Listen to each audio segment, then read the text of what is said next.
भजन संहिता 23 और भजन 5 में कहता है, अद्भुत बातें कहता है 5 वचन में।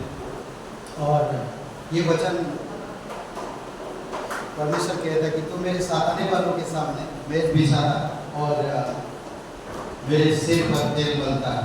ये परमेश्वर है जो हमारे शत्रु के सामने हमें सिर ऊंचा करता है, हमारे शत्रु के सामने हमें आनंद का हर्ष से भर देता और हमारे सिर पर तेल मलता है। इसीलिए जरूरी है उस परमेश्वर की हम महिमा करें जो हमें निराशा में नहीं, उदासा में नहीं, बल्कि हर एक परिस्थिति में मदद करता है। आमीन।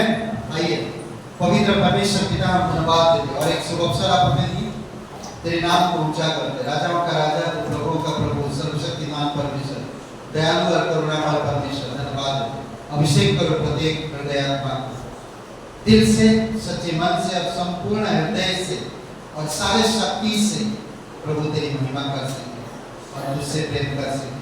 धन्यवाद देते हैं यीशु नासरी के नाम से मांगते हैं, आमीन। यीशु ने हमें छुड़ाया है पाप के जाल से, यीशु ने हमें बचाया है शैतान के जाल से।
दुनिया में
कि तू हमें स्वर्ग छोड़कर इस धरती पर उतर आया।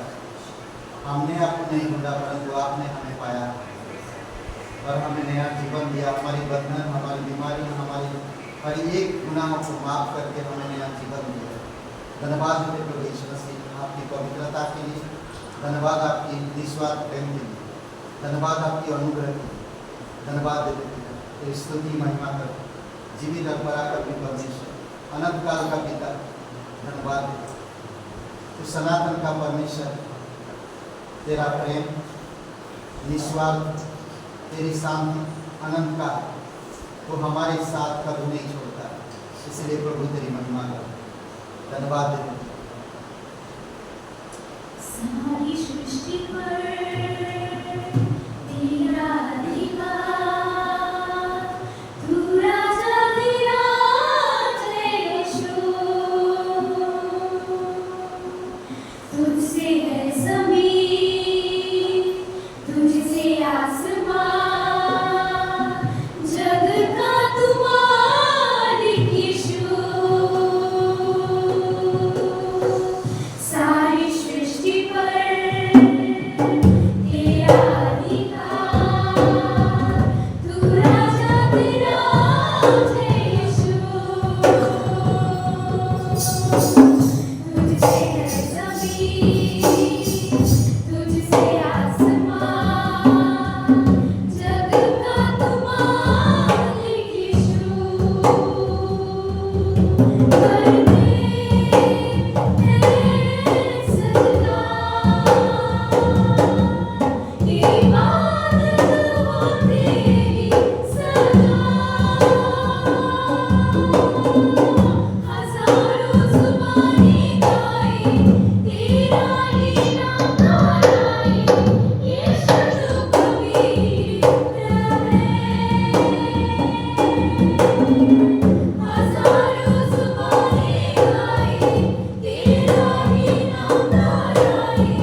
पवित्र महान सर्वशक्तिमान परमेश्वर के नाम धन्यवाद। जीवित और पराक्रमी परमेश्वर, तेरी दया तेरी करुणा असीमित, तेरा अनुग्रह बहुत है। धन्यवाद तेरे सत्य, धन्यवाद आपकी प्रेम की, धन्यवाद आपकी स्पर्श और आपकी अद्भुत योजना की। आप हमें बुद्ध समझ के साथ बातें करो, आप हमें दीन और नम्रता की आत्मा दो परमेश्वर, हम उसमें बढ़ सकें, हम आपकी वचन को समझ सकें, हम आपके साथ गहरा रिश्ता रख सकें, वो भी पवित्रता। आप सहायता करो परमेश्वर, जीवित और पराक्रमी परमेश्वर, सरगर्मी की बांधने वाला प्रभु, हर एक लोगों को बुलाने वाला, उनके पापों को क्षमा करने वाला परमेश्वर, धन्यवाद देते हैं। आज हमें बातें करोगे, हम सुनना चाहते हैं, हम सुनने के लिए आए, हम अपने दिल को नम्र करते हैं, हम ध्यान से सुनना चाहते हैं। आप हमारी हृदय से बातें करो, आप हमारे जीवन से बातें करो, आप हमारे मन से बातें करोगे। धन्यवाद है, तेरी स्तुति महिमा कर। हर एक भाई बहन यहाँ पर किस हाल में है, किस तरह से गुजर रहे हैं, उनके मन की बातें आप जानते हैं, उनके दिल की बोझ आप जानते हैं। प्रभु यीशु हमारी बोझ उठाने वाला परमेश्वर, तेरी महिमा करते हैं। धन्यवाद है इस समय, प्रार्थना प्रभु यीशु मसीह के नाम से मांगते हैं, आमीन। ग्रेस कलीसिया में आप सभी का स्वागत है। आइए उस जिंदा सच्चे परमेश्वर के लिए जोरदार ताली मारें।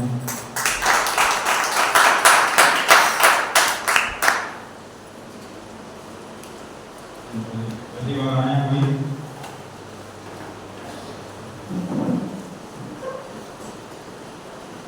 ये वचन हम लोग पढ़ेंगे यहाँ ही वरना।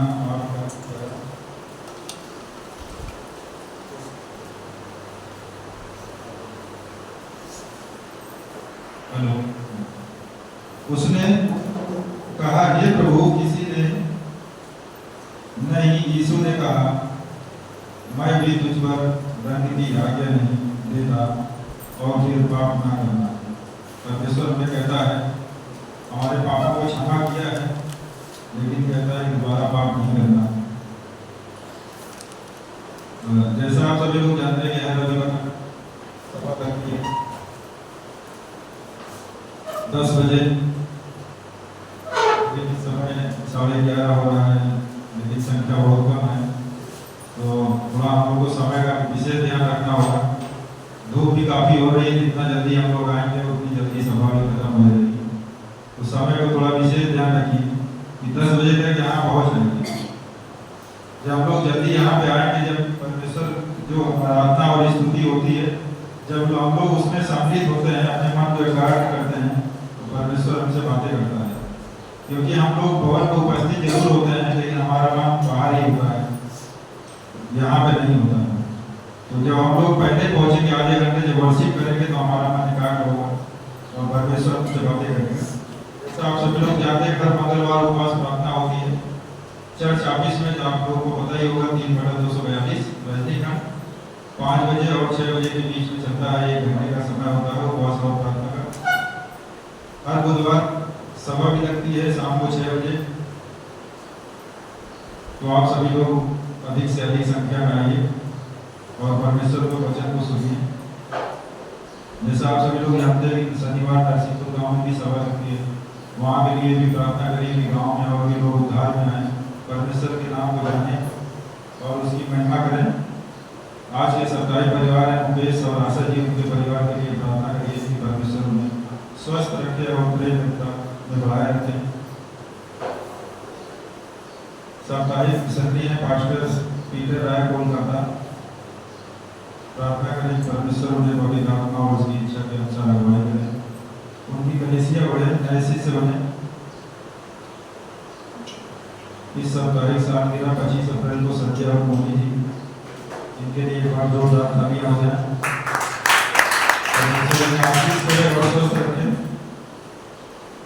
प्रीति रचना जी के नामों के लिए प्रार्थना करें कि जो भी समस्याएं हैं, सिर में दर्द है, परमेश्वर आशीष करे और इन्हें चंगाई दे। आशा जी से काथा गांव से 2 नाम हैं, उनके लिए प्रार्थना करें परमेश्वर इन्हें संतान से आशीष करें और ये परमेश्वर के भवन में बड़ी गवाही के साथ उपस्थित हो सके। धन्यवाद। आज के लिए इतना ही है। हम लोग हर मंगलवार को मिलते हैं उपवास प्रार्थना में और उम्मीद करता हूँ कि आप सभी लोगों का जिस तरह से अनाउंसमेंट किया जाता है 10 बजे अगर करेंगे तो 12 बजे सभा खत्म हो जाएगी। रुपया थोड़ा कोशिश करिए 10 बजे का आने का, ठीक है। कोशिश करने से सब कुछ होता है, अगर आप कोशिश नहीं करेंगे तो कब करेंगे। हो सकता है आपकी पर्सनल कुछ काम हो, पर एक दिन के लिए परमेश्वर के लिए पर्सनल काम को अलग रखिए और परमेश्वर के लिए आप ना और जाकर करिए उस काम, नो प्रॉब्लम। अगर रोटी बनाना है तो 1 घंटा जल्दी उठिए, रोटी बना दीजिए। एक दिन आपके हस्बैंड या आपके बच्चों को कहिए कि थोड़ा ठंडा रोटी खाओ, चलेगा, पर कोशिश करिए ना ठंडा रोटी खाओ, गरम रोज खाते हो, आज ठंडा खा लो। हाँ, कोशिश करिए 10 बजे, तो 12 बजे आप घर जा सकते हैं, क्योंकि धूप बहुत ज़्यादा हो रहा। अभी धूप इतना हो रहा कि सरकार बार-बार बोल रहा है कि दोपहर के समय घर से बाहर मत निकलो, ज़्यादा से ज़्यादा निकलो तो सावधानी करो, क्योंकि मौसम उस तरह से हो रहा। इसीलिए हमारी ये प्रार्थना है 10 बजे करेंगे तो हम लोग और भी नज़दीक कर लेंगे, है ना। तो मंजू और एक बहन मंजू शुक्लागंज में रहते थे और हम उनके लिए कल मुलाकात हुआ और उन्होंने मुझसे रिक्वेस्ट किया कि आपकी कलीसिया से मेरे बेटे और बहू के लिए प्रार्थना करिए कि 5 साल शादी को हो गया, अभी कोई संतान नहीं, तो परमेश्वर को संतान प्राप्त करे और पूरे परिवार विश्वासी है और अद्भुत तरीके से वो सेवकाई करते परमेश्वर की। उन्होंने रिक्वेस्ट किया तो मैं आप सब लोगों को इसलिए बता रहा हूँ और ये कैसे हो जाएगा जिस संतान के लिस्ट में। ओके, उसका नाम रोशनी है, उस लेडीज का, तो उनके लिए प्रार्थना करिए, ठीक है। और आइए सभा के लिए प्रार्थना करते हैं, इसके बाद एक गीत है। पिता परमेश्वर, हम धन्यवाद देते हैं, आपकी स्तुति महिमा करते हैं। दयालु और करुणामय परमेश्वर, जीवित और पराक्रमी परमेश्वर, आप लोगों के हृदय बदलते हैं, आप लोगों के मन को जांचते हैं। आपकी दया, आपकी कृपा के अनुसार आप बातें करना होता है। कई बार हम निराश होते हैं, कई बार हम उदास होते हैं, कई बार हम कठिनाई का सामना करते हैं, कई बार हम फ्रस्ट्रेटेड होते हैं, क्रोधित होते हैं, कई बार हम ऐसे हालत में चलते हैं जो हमें कोई मदद नहीं कर सकता। प्रभु यीशु, आप सहायता करो, दया करो। जीवित और पराक्रमी परमेश्वर, तेरे बिना हम कुछ भी नहीं है। प्रभु, आपकी वचन खुद कहता है, जब डाली पेड़ पर ना लगा रहे तो वो खुद में फल नहीं सकता, ताजगी ला नहीं सकता, हरा भरा हो नहीं सकता। उसी प्रकार हमारा जीवन है, आपके साथ हमारा रिश्ता है। आपने हमें चुना है, आपने हमें माफ किया, आपने हमें नया जीवन दिया है। इस नया जीवन को बुद्धिमत्ता के साथ आगे बढ़ाने में आप मदद करो। धन्यवाद है, प्रत्येक हृदय आत्मा को अभिषेक करो, तेरी पवित्र आत्मा के सामने यीशु मसीह के नाम से मांगते हैं, आमीन।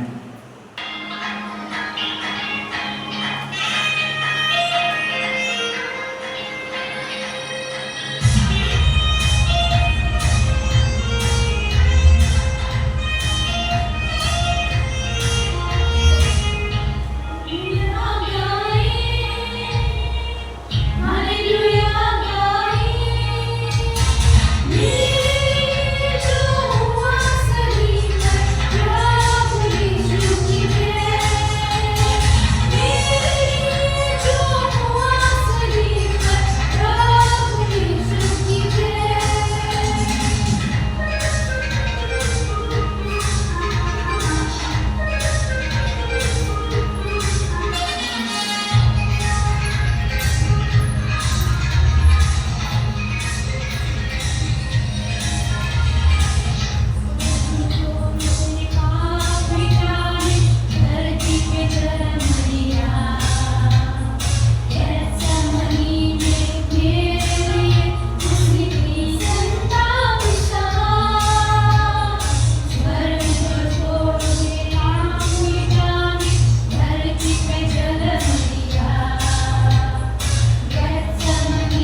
बार बार एक वचन पढ़ते हैं बाइबल से, जो बाइबल उत्पत्ति और उसका 4 अध्याय में हम लोग जानते हैं इस विषय में। दो भाई थे जो कैन और हाबिल, इसके विषय में हम लोग सुनते हैं और आज फिर से हम लोग उसी विषय पर बात करेंगे, है ना। तो यहाँ पर उत्पत्ति 4 और उसका 3 में ऐसा लिखा है, कुछ दिनों के पश्चात कैन यहोवा के पास भूमि की उपज में से कुछ भेंट ले आया। तो हम लोग परमेश्वर के इस वचन के विषय में बात करेंगे, उत्पत्ति 4 और उसका 3 से आगे हम लोग पढ़ेंगे। जो यहाँ पर एक कहानी है दो भाइयों की, एक कैन और एक हाबिल, उसके विषय में हम लोग बातें करेंगे।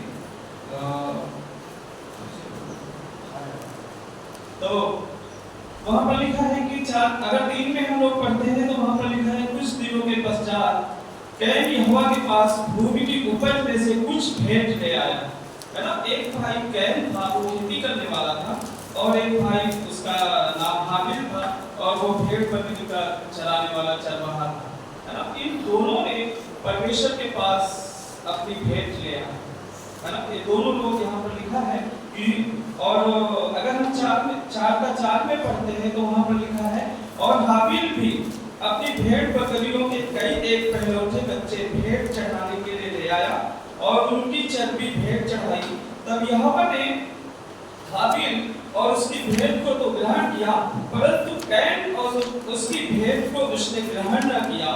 तब कैन अति क्रोधित हुआ और उसके मुंह पर उदासी छा गई, है ना। एक भाई की भेंट को परमेश्वर ने ग्रहण किया और एक भाई की भेंट को ग्रहण नहीं किया, है ना। यहाँ पर हम लोग सोच सकते हैं, विचार कर सकते हैं ऐसा क्यों, दोनों लोग साथ में भेंट ले आए, लेकिन जो हाबिल था वो अपना प्रथम मतलब पूरे मन से आनंद से परमेश्वर के पास बिना कुड़कुड़ाए, बिना कुछ मन में कड़वाहट रखे परमेश्वर के प्रति, है ना। कभी-कभी ऐसा होता कि परमेश्वर के प्रति जो ये कैन था, इसके मन में कड़वाहट थी, एक जैसा कि जबरदस्ती ये परमेश्वर को दे रहा है ना, मुझे देना है जबरदस्ती, ऐसा उसके मन में ऐसा विचार था, है ना। लेकिन जो हाबिल था ये एक जिम्मेदार व्यक्ति के समान परमेश्वर के पास भेंट ले आया, खुशी से, इसके मन में परमेश्वर के प्रति खुशी थी देने के लिए कि मैं परमेश्वर के पास अपना सबसे अच्छा और सबसे उत्तम चीज मैं अपने परमेश्वर के पास ले जाऊंगा, है ना।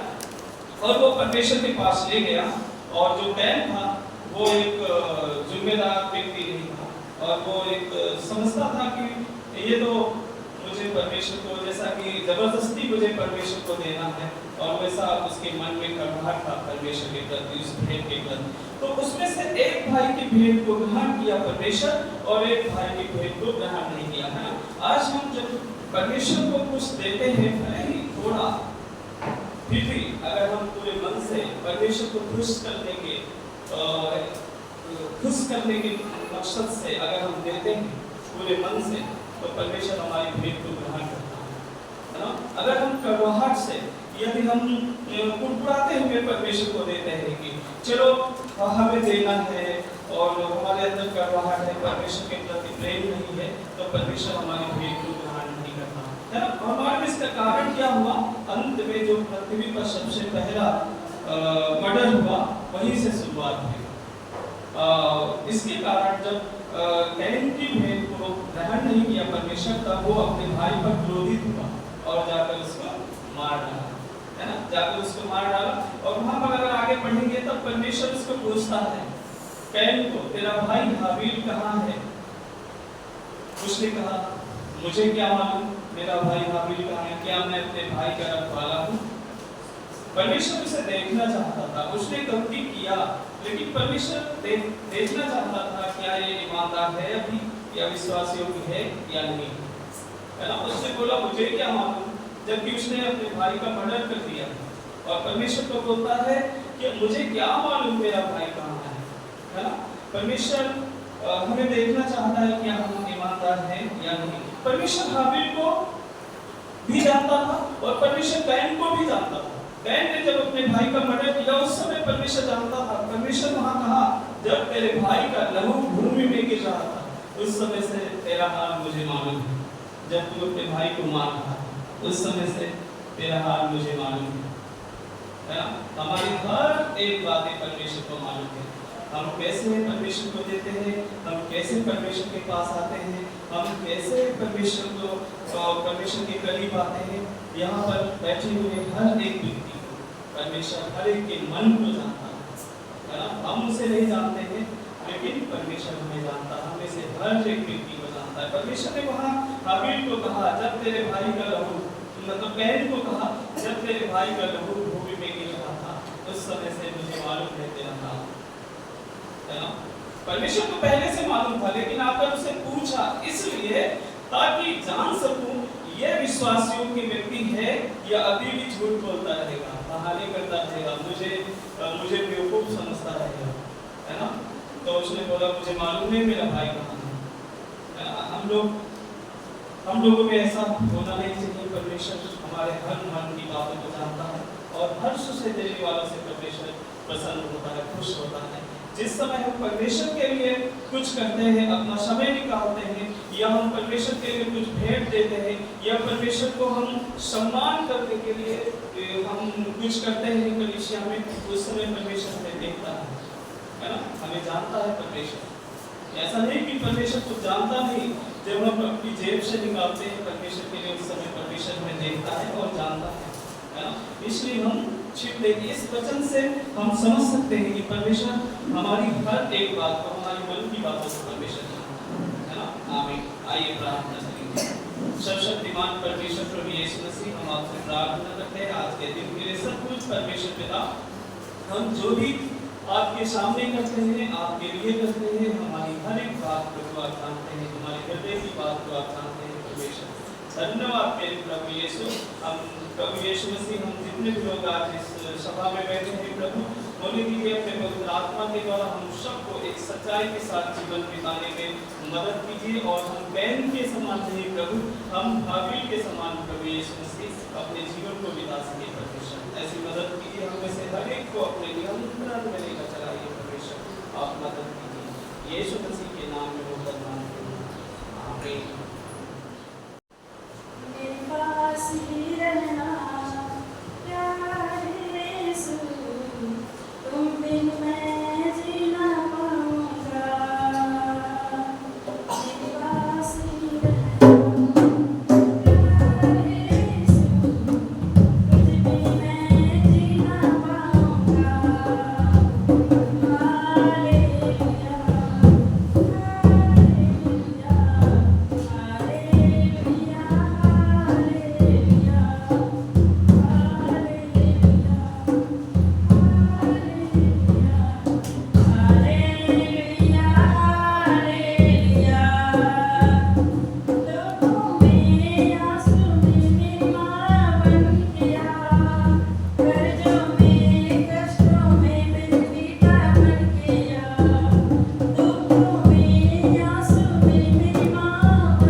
पहले एशियन अध्याय थी, एशियन अध्याय थी 22 वचन से 27 वचन। ये संख्या 9 पर है। एशियन अध्याय की पढ़ते हैं। फिर यहोवा की शक्ति वहीं मुझ पर प्रकट हुई और उसने मुझसे कहा, उठकर मैदान में जा और वहां मैं तुझसे बातें करूंगा। तब मैं उठकर मैदान में गया और वहां क्या देखा कि यहोवा का प्रताप जैसा मुझे कबार नदी के तट पर वैसा ही यहाँ भी दिखाई पड़ता है। और मैं मुंह के बल गिर पड़ा। तब आत्मा ने मुझ में समाकर मुझे पाँव के बल खड़ा कर दिया। फिर वह मुझसे कहने लगा, जा अपने घर के भीतर द्वार बंद करके बैठ रह। हे मनुष्य के संतान, देख वे लोग तुझे रस्सियों से जकड़ कर बांध रखेंगे और तू निकल कर उनके बीच जाने नहीं पाएगा। मैं तेरी जीभ तेरे तालू से लगाऊंगा, जिससे तू मौन रहकर उनका डांटने वाला ना हो, क्योंकि वे विद्रोही घराने के हैं। परंतु जब जब मैं तुझसे बातें करूं तब तेरे मुंह को खोलूंगा और तू उनसे ऐसा कहना, प्रभु यूं कहता है, जो सुनता है वह सुन ले और जो नहीं सुनता वह ना सुने। वे तो विद्रोही घराने के ही हैं। दूसरा मरकुस अध्याय 16 का 14 से 18 वचन। मरकुस अध्याय 16 14 से 18। पेज संख्या 79।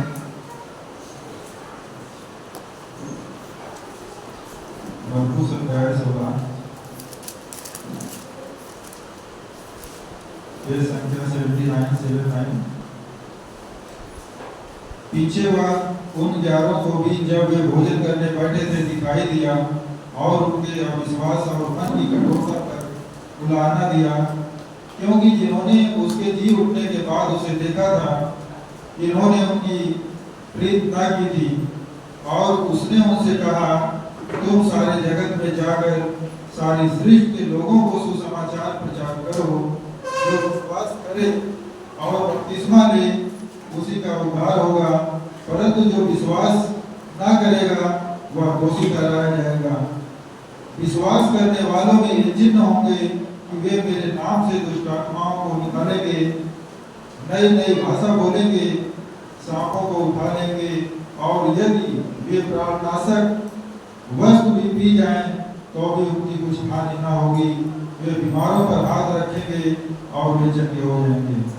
आइए बच्चों के लिए प्रार्थना करते हैं। पिता परमेश्वर, धन्यवाद करते हैं, तेरे चरणों में आते हैं पिता। जो भी वचन हम सब लोगों ने आज अभी पढ़ा पिता परमेश्वर, उन वचन के द्वारा हमारे हृदय आत्मा से बातें करना पिता परमेश्वर, हमें समझ देना पिता, ताकि हम वचन को समझ सके पिता परमेश्वर। यीशु मसीह के नाम से मांगते हैं, आमीन। वर्ड भी हम बिना बताए बोला नहीं मैंने कुछ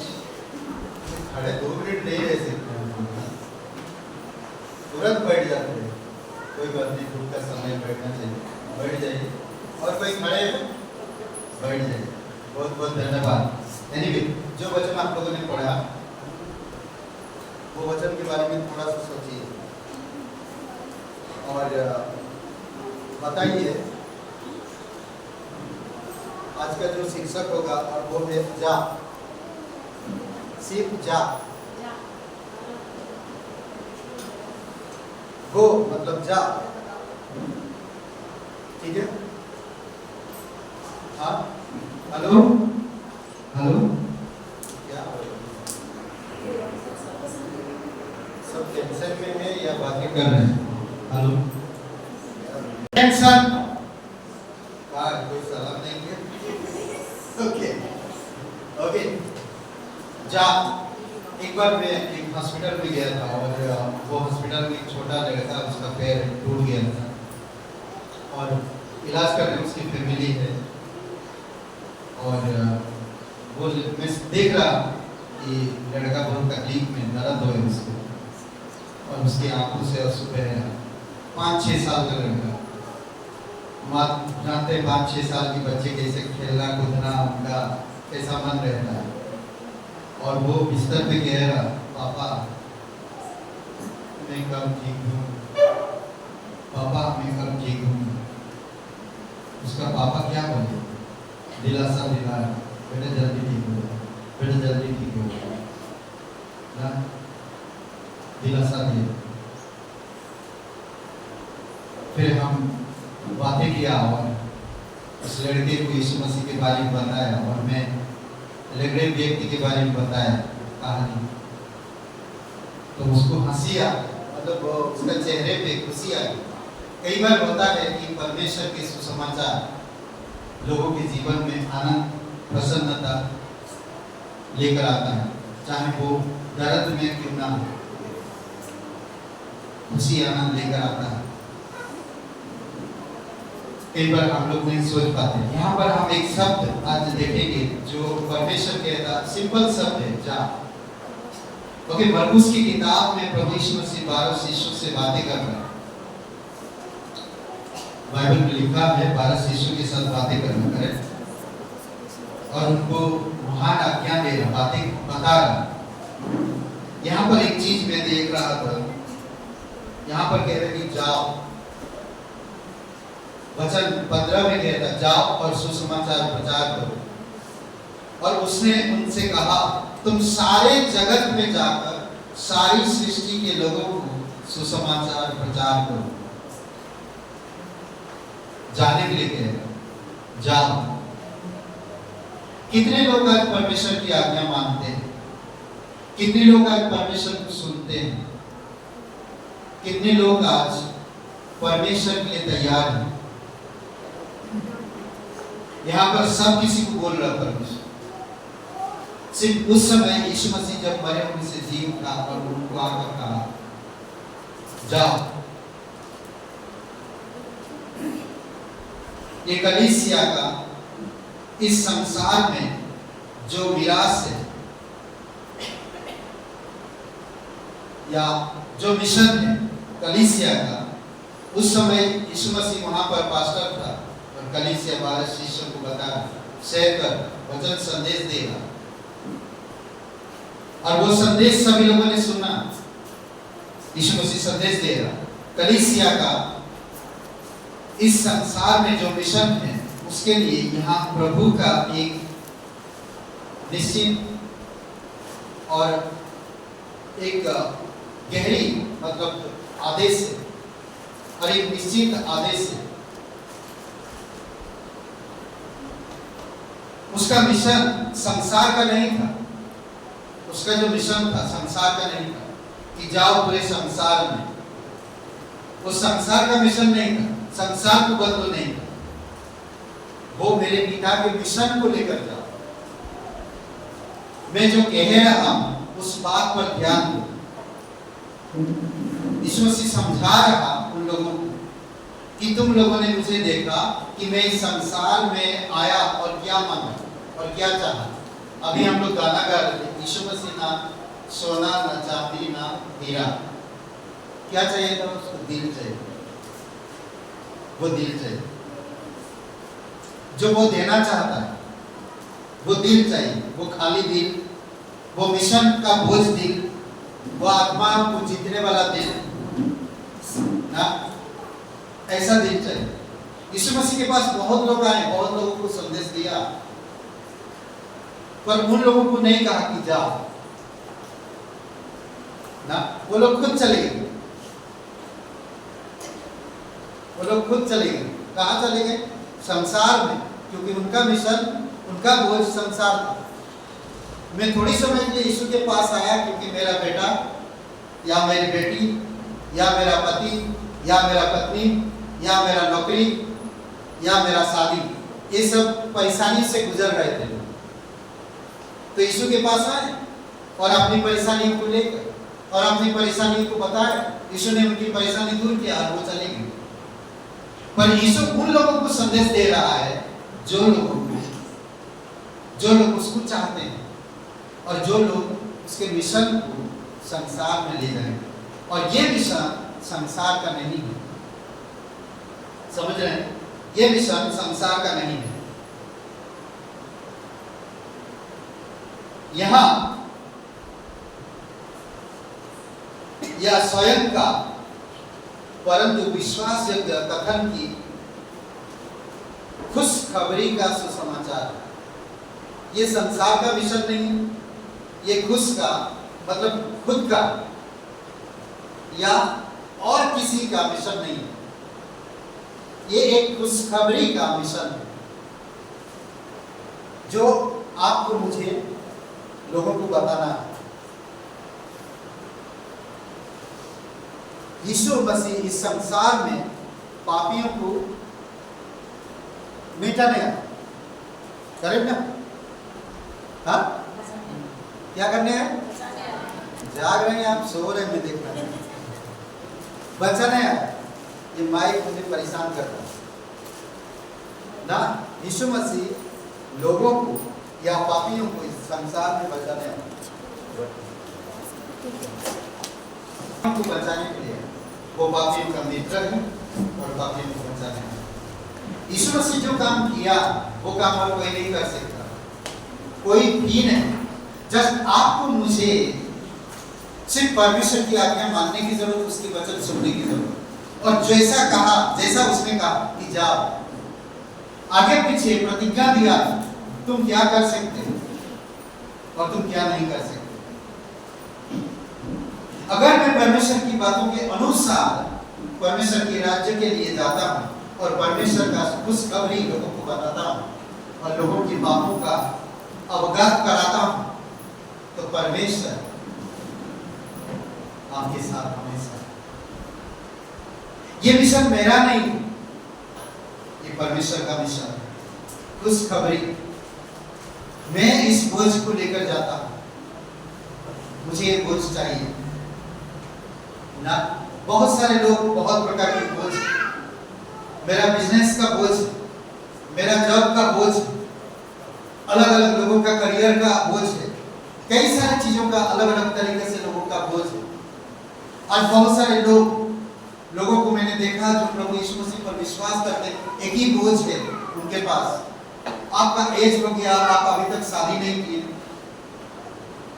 मेरा शादी का बोझ नहीं है, उनके मुंह से मैंने ये सुना है कि मेरा शादी का बोझ नहीं है, मेरा परमेश्वर का खुशखबरी का बोझ है मेरे अंदर। मैं उनके जीवन को देखा, वो चिंता नहीं शादी का, वो चिंता नहीं कैसा पति मिलेगा, कैसा घर मिलेगा, कैसे सास ससुर मिलेंगे, मुझे उसकी चिंता नहीं। मुझे चिंता है पापियों को जितना खुशखबरी संसार में पहुंचाना।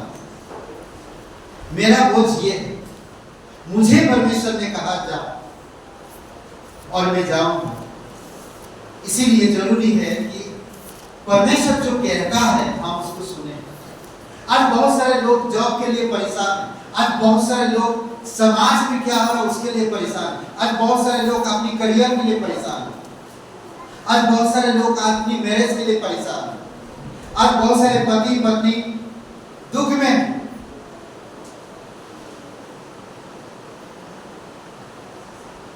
बहुत बार ऐसा होता है पति पत्नी में लड़ाई, तनाव, हर वक्त हर समय वो मिशन को भूल गए। परमेश्वर जो उनको बुलाया, परमेश्वर जो उनको बोझ दिया, उस बोझ को लोग भूल गए, उस मिशन को भूल गए, उस खुशखबरी को भूल गए। वो पापियों से प्रेम करता है, पापियों को बचाना चाहता है, उनको नया जीवन देना चाहता है। इसीलिए वो कह रहा था पूरे जगत में जा। परमेश्वर बोलता ना आपको पूरे जगत में जाने के लिए कहता है। आज हम सिर्फ एक ही जगह पर है, बस एक ही जगह को, एक ही एरिया में ही रहना है, उसी एरिया को छोड़ना नहीं करता। लोग आज बहुत सारी चीजें छोड़कर परमेश्वर के राज्य के लिए बोझ लेकर जाते हैं। जिनके पास मैंने देखा कुछ भी नहीं था, आज वो लोग दुनिया घूम रहे हैं सिर्फ परमेश्वर के नाम से। सिर्फ एक बोझ लिए, खुशखबरी का बोझ, आत्मा को जीतने का बोझ, परमेश्वर के मिशन का बोझ अपने ऊपर लेकर जा रहे हैं और खुश है वो। आज हम लोग टेंशन है, मेरा कारोबार नहीं चल रहा, टेंशन है। पति के साथ रोज खड़बड़ी चल रही, रोज बीमार कुछ ना कुछ चल रहा। क्यों? क्योंकि हम यहाँ पर रहकर भी परमेश्वर की छोटी छोटी आज्ञा को पूरा नहीं कर पा रहे, एक दूसरे पे आरोप लगाते हैं। तुम भी तो जाते हो, तुम भी तो वचन सुनते हो, तुम भी तो बाइबल पढ़ते हो। यही है जिंदगी, यही बोझ लेकर हम लोग पड़े रहते हैं। परमेश्वर की मिशन का बोझ प्रभु यीशु मसीह जो यहाँ पर कह रहा, उस बोझ को हम समझ नहीं पा रहे। आपको बुलाया है, आपको चुना गया है, आपने उन्हें नहीं चुना, परमेश्वर ने आपको मिला, आपको बुलाया, अपनी बोझ दिया, अपनी काम दिया, अपनी मिशन दिया। उस मिशन को समझने की जरूरत है। जाओ पूरे संसार में, और बताता है क्या क्या करना है। बपतिस्मा देंगे लोगों को, भूतों को निकालेंगे, रोगी को ठीक करेंगे। अगर जहर, विषाक्त, नाशक चीज भी अगर खा ले या पी ले तब भी आप ठीक रहेंगे। ऐसा आप जाके घर में मत पी लो, पति के साथ लड़ाई करके, नहीं तो चले जाओगे। परमेश्वर की आज्ञा के अनुसार जब परमेश्वर की बोझ लेकर आप चल रहे हो, उस वक्त समझ रहे, मेरे चारों तरफ जब दुश्मन, अभी मालती जी जो गाना गा रहे, मेरे चारों तरफ जब दुश्मन हो तो मुझे क्या बना दे?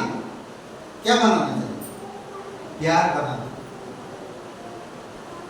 प्यार कर दे मुझे, मेरे दुश्मनों से मैं प्यार कर सकूं। वचन भी कहता था मेरे चारों तरफ जब दुश्मन हो, प्यार बनकर हुआ, मैं प्यार बन सकते। वाह, करेक्ट, अद्भुत है। जब हम परमेश्वर की बातें सुनते हैं, वो चीजें पूरी होती है। अद्भुत गीत है, मीनिंगफुल है, हर एक गीतों में मतलब है।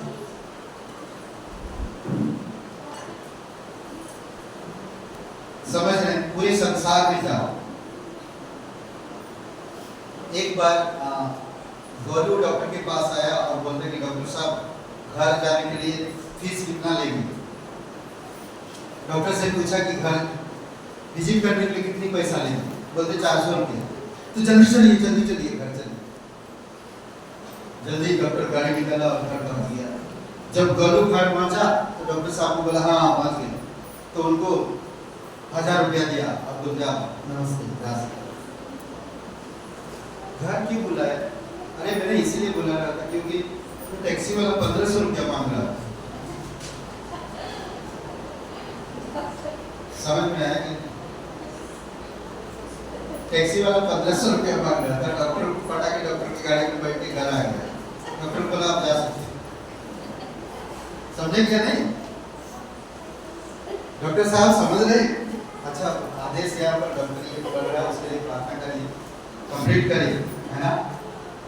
एक बेस्ट डॉक्टर बनेगा आने वाले दिनों में, फ्यूचर।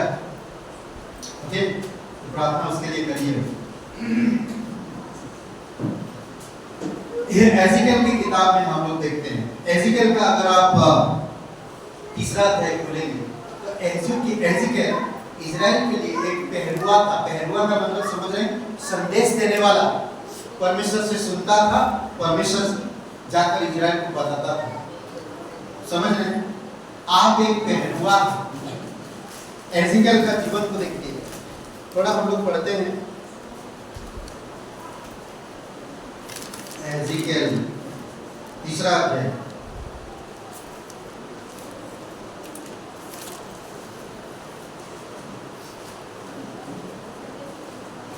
तो मैं थोड़ा सा बात करना चाहता हूं यहाँ पर। तो क्यों एजेकियल को पहरुआ का काम दिया? वचन 16 में कहता 7 दिन व्यतीत होने पर यहोवा का वचन मेरे पास पहुंचा, हे मनुष्य के संतान, मैं तुझे इजराइल के घराने के लिए पहरुआ नियुक्त किया है। मैं तुझे क्या नियुक्त किया? इजराइल के लोगों के लिए एक पहरुआ। पहरुआ क्या काम करता है? देखिए आगे कहता है, तू मेरे मुंह की बात सुनकर उन्हें मेरी ओर से चिताना यानी कि बताना।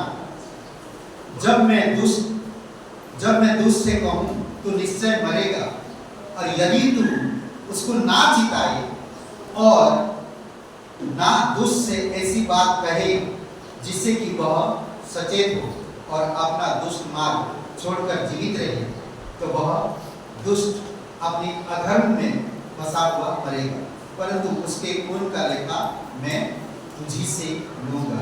पर यदि तू दुष्ट को चिताए और वह अपनी दुष्टता और दुष्ट मार्ग से ना फिरे, तो वह अपने अधर्म में फंसा हुआ मर जाएगा, परंतु तू अपने प्राणों को बचाएगा।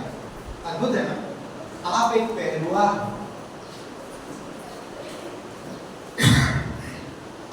परमेश्वर ने ठहराया एजेकियल, और उससे 1, 2 वचन 3 वचन देखिए, 1, 2, 3, 4, 5। उससे पहले तब उसने मुझसे कहा, हे मनुष्य के संतान, जो तुझे मिला है उसे खा ले। क्या मिला? देखिए आगे कहता, अर्थात इस पुस्तक को खा, जब जाकर इजराइल के घराने से बातें कर। इसलिए मैंने मुंह खोला और उसने वह पुस्तक मुझे खिला दी।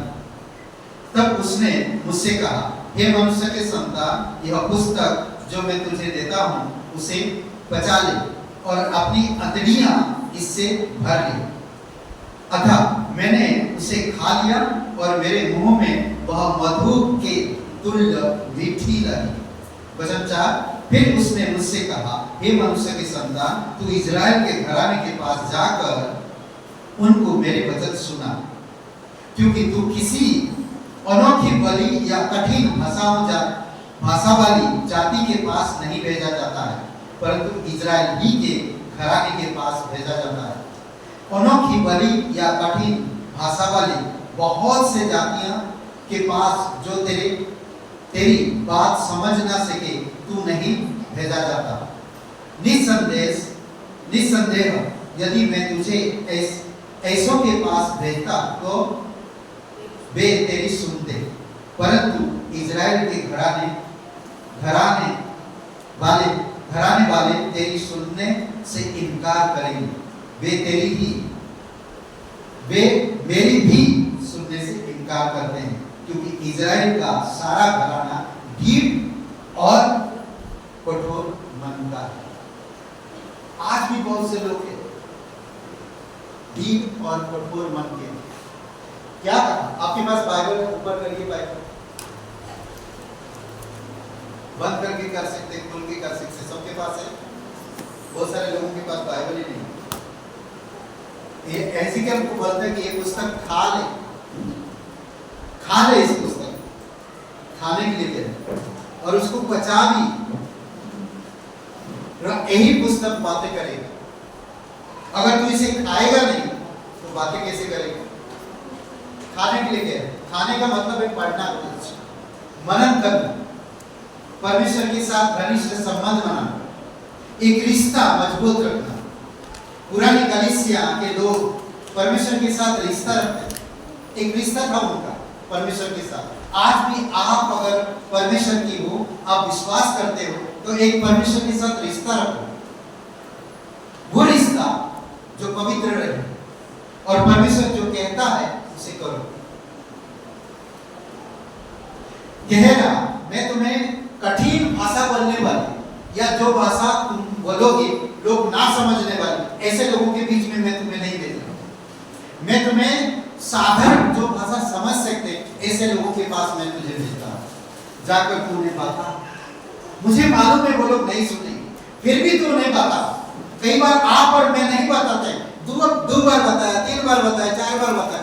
पूरे किताब अगर कहेंगे तो हमेशा इस्राएल को परमेश्वर बताए, चिताए, समझाए, पैरों की तरह। एहजिकेल तंग नहीं है, परेशान नहीं, बार बार क्या करता है, बार बार। परमेश्वर की खूबसूरत बातें हैं। वचन 3 का वचन 24 देखिए। तब आत्मा ने मुझ में समाकर मुझे पांवों के बल खड़ा कर दिया। फिर वह मुझसे कहने लगा, जा अपने घर के भीतर जा। घर के भीतर द्वार बंद करके बैठ रहा। जब लोग नहीं सुन रहे, चारों तरफ शुभ संदेश बताया जा रहा, परमेश्वर के बारे में चिताया जा रहा, जब नहीं सुनता तो प्रभु परमेश्वर कहता है, आत्मा ने उसे, वो गिर गया, वो लोगों के सामने गिड़गिड़ा रहा कि परमेश्वर कितना तुमसे प्यार करता है। परमेश्वर चाहता कि बुरे मार्ग छोड़ दो, सांसारिक चीजों को छोड़ दो, सांसारिक चीजों में मन मत लगा। परमेश्वर सच्चा है। क्यों अपनी दैहिक जीवन जी रहे हो? क्यों सांसारिक जीवन जी रहे हो? तुम आत्मिक जीवन जियो।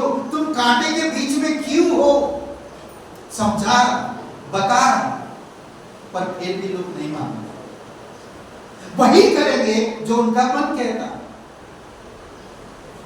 वो गिड़गिड़ा, वो रो रहा, लोगों के सामने रो रहा, तो फिर पवित्र परमेश्वर की आत्मा उसे खड़ा करता है और कहता तू अपने घर जा और द्वार बंद कर चुपचाप बैठ। कहता परमेश्वर की आत्मा घर जा, वो घर जाता है, घर में जाकर द्वार बंद कर और चुपचाप बैठता। आगे देखिए वचन कहता 25 वचन में कहता, हे मनुष्य के संतान, देख वे लोग तुझे रस्सियों से जकड़कर बांध रखेंगे, पर तू निकालकर उनके बीच जाने नहीं पाएगा। मैं तेरी जीभ तेरे तालू से लगाऊंगा, जिससे तू मन रख कर उनका डांटने वाला ना हो, क्योंकि वे विद्रोही घराने के हैं। परंतु जब जब मैं तुझसे बातें करूं, तब तब तेरे मुंह को खोलूंगा और तू उनसे ऐसा कहना, प्रभु यहोवा कहता है, जो सुनता है वह सुन ले, और जो नहीं सुनता वह ना सुने। वे तो विद्रोही घराने के है ही। जो सुनता है वो करेगा काम। आज लोगों को अपॉर्चुनिटी मिलता है परमेश्वर की राज्य के लिए। अपॉर्चुनिटी का मतलब जानते हैं? हिंदी में क्या बोले? मौका मिलता प्रभु की सेवा करने की। पर उस मौके को लोग इनकार कर देते। बहुत मौका मिलता, मौका देता हर एक इंसान को परमेश्वर, पर उस मौके को बर्बाद कर देते। समझ, जैसे यहूदा ने किया, थोड़ी सी लालच के लिए। जैसे सुलेमान मौके को गड़बड़ कर, इतने बुद्धिमान होने के बावजूद। अब मैं बाइबल में सोचता हूँ, पढ़ता हूँ, इतने बुद्धिमान लोग गिर सकते हैं, तो मैं भी तो गिरूंगा। ऐसा थोड़ी है, वो गिरा तो आप भी गिरोगे। कमाल है, ऐसा थोड़ी है। हर एक इंसान के लिए परमेश्वर की आपकी योजना है, और परमेश्वर वो इंसान को अद्भुत तरीके से अगुवाई करता है। इसीलिए जरूरी है आपको मुझे समझना और जानना कि परमेश्वर मेरे लिए जो मकसद या जो क्या बोलते हैं, मकसद या क्या बोलते हैं, अपॉर्चुनिटी मौके दिया, उस मौके को बेकार ना जाना। मौका बार बार नहीं आता, बार बार नहीं आता। परमेश्वर कहता अंधकार को छोड़ो।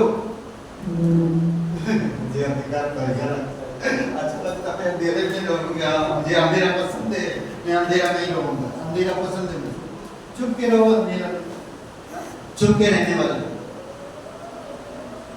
आगे बढ़ो, आगे बढ़ो। परमेश्वर कहता यही मौका है तुम्हारे पास, ये मौका चला जाएगा, बढ़ो आगे। क्यों छोटी छोटी नासवान चीजों के लिए अविनाशी मकसद को त्याग दोगी? क्यों नासवान चीजों के लिए अविनाशी परमेश्वर की मकसद को छोड़ देते हैं? कोई अच्छा सिंगर हो सकता, कोई अच्छा बजा सकता, कोई अच्छा परमेश्वर का वचन सुना सकता, कोई अच्छा टीचर बन सकता सिखाने के लिए। हर कोई किसी ना किसी, जैसे हम लोग सब एक देह में, एक अलग, इस देह में अलग अलग पार्ट है, वो अपनी तरीके से अपनी काम करते हैं। अभी मैं बातें करूंगा, आप पैर हिलाऊंगा तो क्या बोलेंगे? नहीं हिला सकता पैर बातें करते करते, नहीं, बातें करते करते हाथ हिलता है, हाथ इशारा करता है, हाथ बताता है, पर पैर अगर बताएगा ऐसा करेगा वैसा करेगा तो कैसा लगेगा? सोचिए। नहीं, हर एक अपना अपना तरीके से अपना काम करते हैं। ये जरूरी है कि आपको मुझे समझना, परमेश्वर मुझे किस मकसद से बुलाया, उस मकसद को मैं पहचानूं और समझूं। एजिकल का यहाँ पर देखिए अद्भुत बात कहता है, इसमें कहता है जहां अपने घर के भीतर द्वार बंद करके बैठ रहा, तब आत्मा ने मुझमें समा कर मुझे पाँव के बल खड़ा कर दिया और फिर वह मुझसे कहने लगा जा अपने घर के भीतर द्वार बंद करके बैठ रहा। हाटी इज़राइल को आगे कुछ बोलने के लिए नबी को माना किया गया, और आगे मत बोल, और आगे मत बोल। आज कई सारे लोगों के जीवन में देखा हूं, मैं उनके घरों में बार बार गया, आज परमेश्वर बंद कर दिया, क्योंकि वो हटेले नहीं समझ पाते। कई बार मैंने लोगों को बदलो, अपने जीवन बदलो, परमेश्वर प्यार करता, परमेश्वर आपको लेकर आया है, पर नहीं। कई सारे ऐसे लोग, हम जब मुंबई में रहते थे, एक दादा में एक परिवार, और वो परिवार हम लोग जो बाइबल स्टडी करते थे, 2-3 घर छोड़ के वो परिवार रहते थे। कई बार उनको बुलाया, बहुत बार उनको बुलाया, पर नहीं है। उनका एक घर में नया बच्चा पैदा हुआ, और वो बच्चा दिल से पैदा हुआ, दिल में छेद।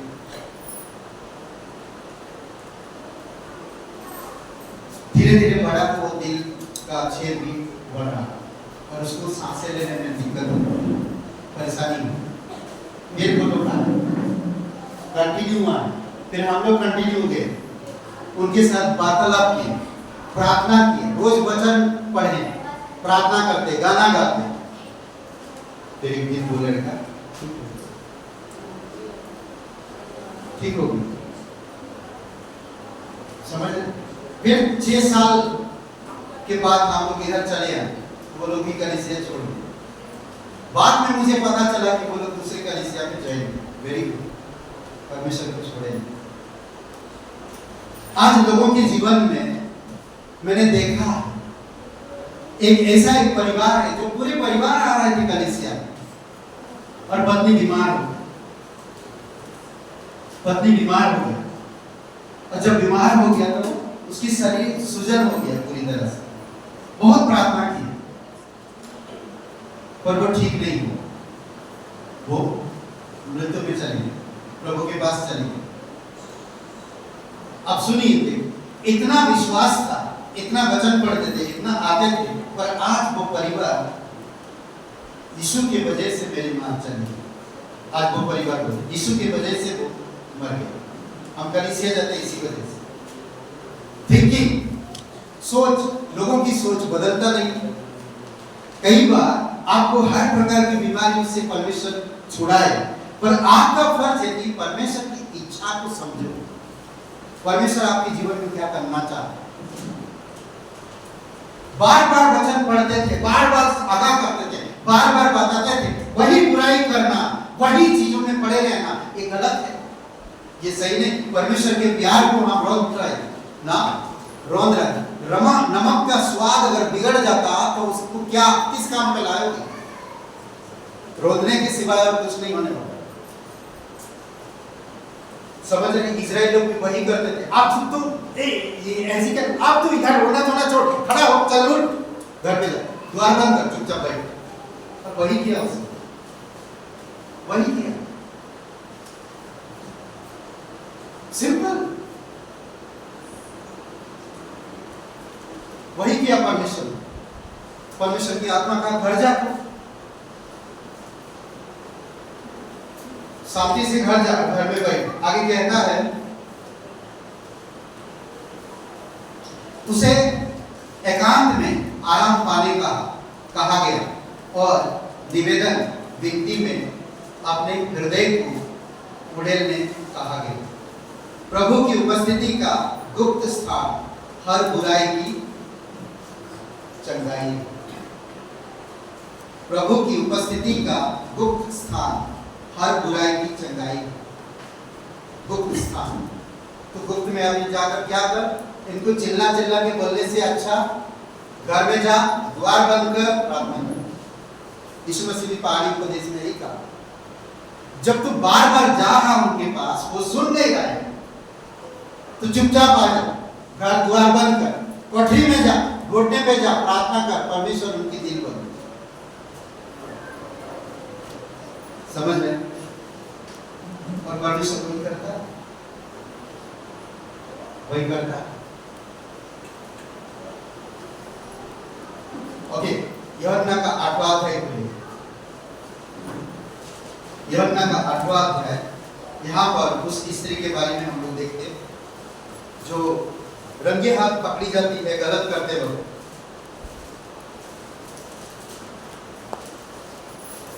ठीक है, तो 1 से 11 वचन में, 8 अध्याय का 1 से 11 वचन। परंतु यीशु ने जैतून के पहाड़ पर गया, भोर वह फिर मंदिर में आया। सब लोग उसके पास आए और वह बैठकर उन्हें उपदेश देने लगे।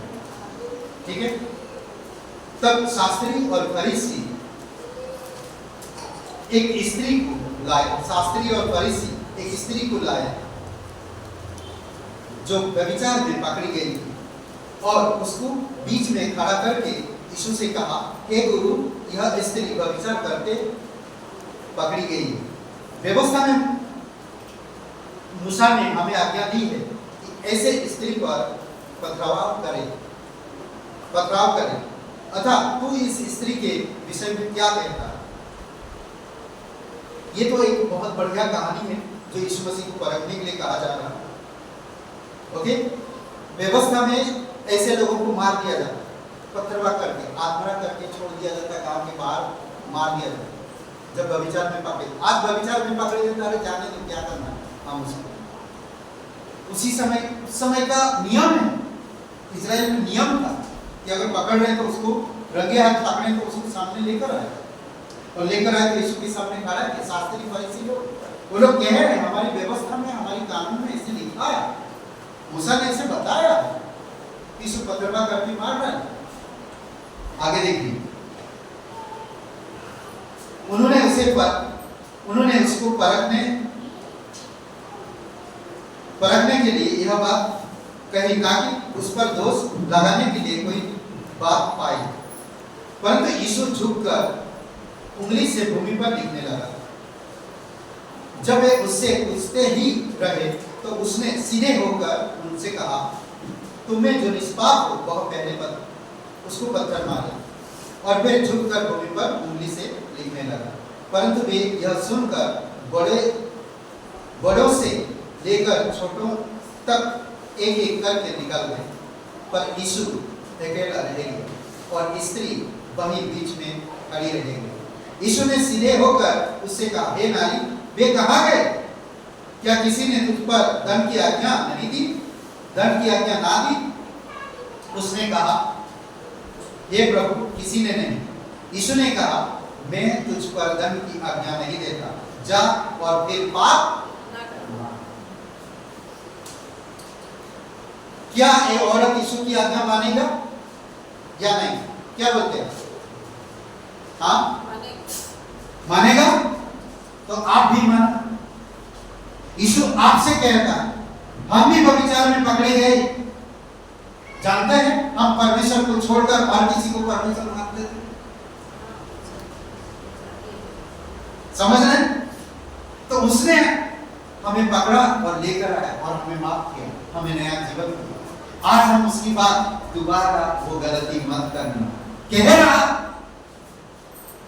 दोबारा वो गलती मत करना। यीशु मसीह कह रहा, सिंपल शब्द मुझे बहुत अच्छा लगता, जा फिर पाप ना करना। एक कोमल उत्तर है प्रभु यीशु मसीह का उस औरत को। वचन 11 में उसने कहा, हे प्रभु, किसी ने नहीं, मुझे किसी ने पथरवा नहीं किया, मुझे किसी ने दंड नहीं दिया, मुझे किसी ने नहीं मारा। यीशु ने कहा, मैं भी तुझ पर दंड की आज्ञा नहीं दे रहा हूं,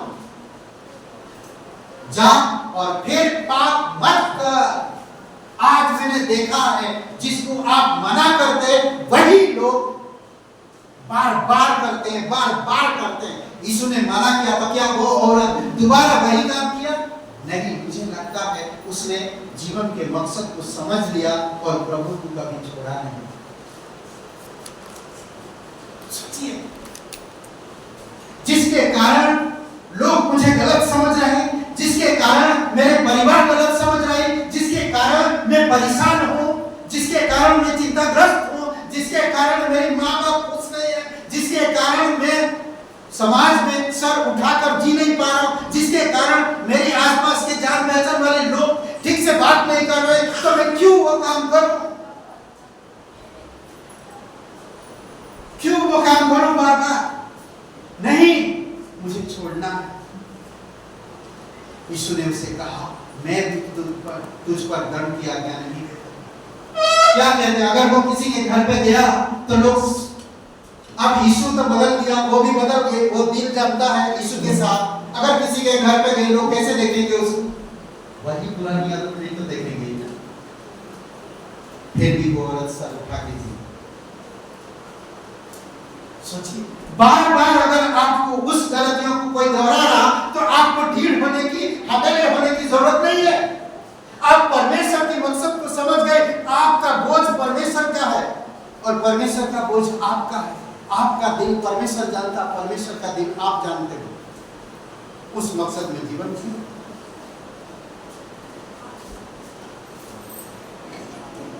एक शब्द होता है, लोग ताने बोलते हैं, ताने सब बहुत बुरी शब्द। आज लोग बर्दाश्त नहीं कर पाते इस चीज।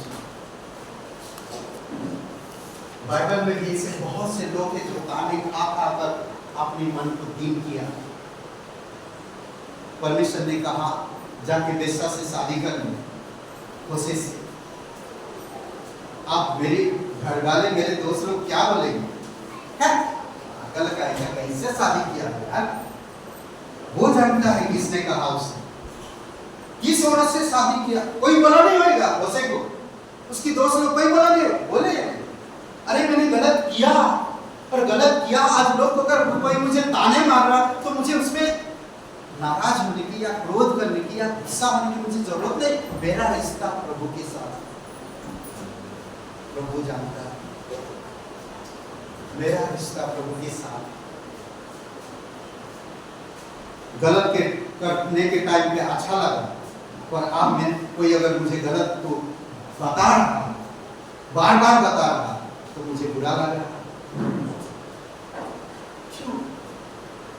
मैं तो बार बार परमेश्वर से माफी मांगता। पौलुस कहता, सबसे बड़ा पापी मैं हूं। मैं परमेश्वर से कहता कि मैं सही इंसान नहीं हूं। परमेश्वर प्रभु यीशु मसीह, मैं सही इंसान नहीं हूं, आप सही हो, और मेरा जो रिश्ता आपके साथ, मैं जिंदगी भर आप पर भरोसा रखूंगा। भले समाज मुझे सही ना बोले, किसी के सामने सही होने की जरूरत नहीं है, मैं आपके सामने सही हूं बस, और कुछ नहीं। आज लोग बार बार मुझे गलत कह सकते हैं, समझ रहे? देखिए आगे दो बातें में कहना चाहता हूं। एक पापी जिसे उसे दंडाज्ञा से स्वतंत्र कर दिया, एक पापी जिसे दंड से आजाद किया गया, उसे कहे गई उद्धारकर्ता के निर्देश के शब्द थे, उद्धारकर्ता के निर्देश का शब्द था। आज अगर मैं यीशु को उद्धारकर्ता मानता हूं, फिर भी मैं अंधकार में चल रहा हूं, हो सकता हम कई बार चलेंगे। अगर आप अंधकार में चल रहे हैं तो ठोकर तो लगेगा। जब ठोकर लग रहा तो परमेश्वर को कोसने की क्या जरूरत, या अपने आप को क्रोध करने की क्या जरूरत, या अपने आप को अलग करने की क्या जरूरत, क्योंकि आप अंधकार में चल रहे हैं तो आपको ठोकर लगा। परमेश्वर ने कहा था कि तुम ज्योति के संतान हो, ज्योति में चलो, तो ज्योति में अगर चलते हैं तो तुम्हें ठोकर नहीं लगता। समझ रहे? परमेश्वर नहीं चाहता कि आप ठोकर खाओ, परमेश्वर नहीं चाहता कि आपको कोई ताने मारे, परमेश्वर नहीं चाहता कि आपको कोई अंधकार में रखे, परमेश्वर नहीं चाहता कि आप बुराई में पड़े हो, नहीं चाहता। क्या आप परमेश्वर को सही मायने में उद्धारकर्ता के रूप में ग्रहण करते हो? तो आपका उद्धारकर्ता कहता है आपको दंड से छुड़ाया गया, मुक्त किया गया पापों से। सोचिए, और उसी के निर्देश में आगे बढ़ो। पाप के राज्य से अलग हो जाना, अलग हो जाना, पूर्ण रूप से अलग हो जाना पाप के राज्य से। संसार के नाश का अग्रदूत है, संसार के नाश का अग्रदूत है पाप। जैसे इजराइल ने पाया कि उन्हें मिस्र की संगति छोड़ने का आदेश है ताकि वे न्याय से बच जाए, मिस्र को छोड़ने का आदेश दिया है। लूत और उसकी पत्नी, उसके परिवार को कहा गया सदोम और गमोरा से हटो, तो उनको हटना पड़ा। अगर वहां पर रहते तो न्याय में वो लोग भी नाश होते।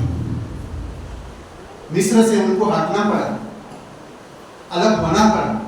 आपको मुझे भी, अगर मैं उद्धारकर्ता मान रहा हूं प्रभु यीशु मसीह को, तो मुझे भी उस पाप से अलग होना पड़ेगा, संसार से अलग होना पड़ेगा। प्रभु यीशु मसीह आपका उद्धारकर्ता आपसे कहता है संसार से अलग हो। अगर आप लूका के 7वें अध्याय और वचन 50 में उस औरत की कहानी आप सुनेंगे, उसको परमेश्वर शांति से चली जाने के लिए कहता, शांति से चली जा। 50 वचन में कहता, आप जानते हैं इसके बारे में भी कहानी ना। शास्त्री एक बड़ा घर में यीशु मसीह जाता है, सिमन चुंगी लेने वाले के घर में, और वहां पर प्रभु यीशु मसीह बैठता है, और वो औरत आता है, इत्र के बोतल तोड़ के उड़ेल देता और रोते रहती है, और आंसुओं से उसका पैर भिगाता और बालू से अपने पैर को पूछता है। जानते हो कि ना, कहानी सुने। तो यहाँ पर कहता है एक बार, शांति से चली जा, उसे कहता है। पर उसने स्त्री से कहा, तेरे विश्वास ने तुझे चंगा किया है, शांति से चली जा। ये कुशल शब्द यहाँ पर इस्तेमाल किया है, वो कुशल शब्द शांति का शब्द है।